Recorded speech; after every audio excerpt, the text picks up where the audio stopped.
In what ways do you think this could backfire?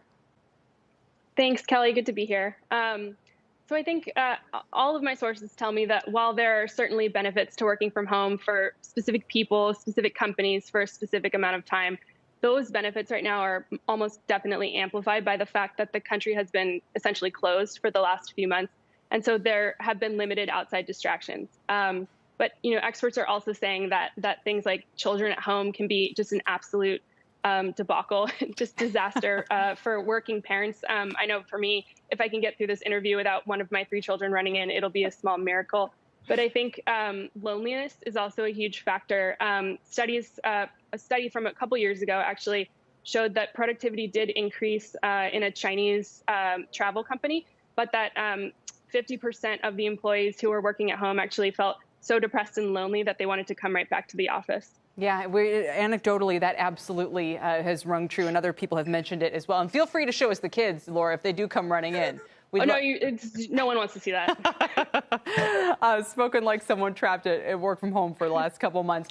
Ben, you guys have done a lot to analyze productivity. What is your data telling us about just how productive people are at home these days?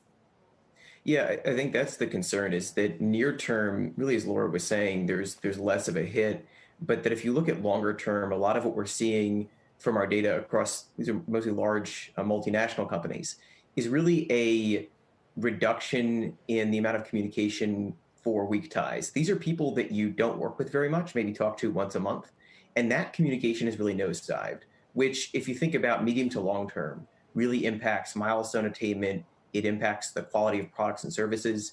And so I really think over the next year plus, we're going to see a pretty big impact from that. Yeah, it's sad. I mean, those are some of my favorite interactions around here, for sure. And again, I get to keep coming into the office, but I'm curious, a lot of people the last several years have intentionally designed their workplace. I think Apple comes to mind in order to facilitate those kind of casual encounters. Are those going to have to go away now because of coronavirus? How many permanent changes do you think we're going to see in the workplace? I think there's obviously a medium to long-term effect there. There are certainly things that we see our customers doing around trying to replicate some of those interactions now, in terms of randomly scheduling 2 or 3 coworkers to have lunch together virtually every week. You look at things then, though, as companies in different regions are moving back to the office. I think there is going to need to be a reduction of those kind of interactions because they are a risk from a health perspective. And so it is ironic, to your point, there's a question of what is the value of a workplace if we have to reduce those interactions. And I think you're just going to see lots of companies experimenting and trying to use data to understand what's being effective, because no one can credibly claim they know what's going to work in the future.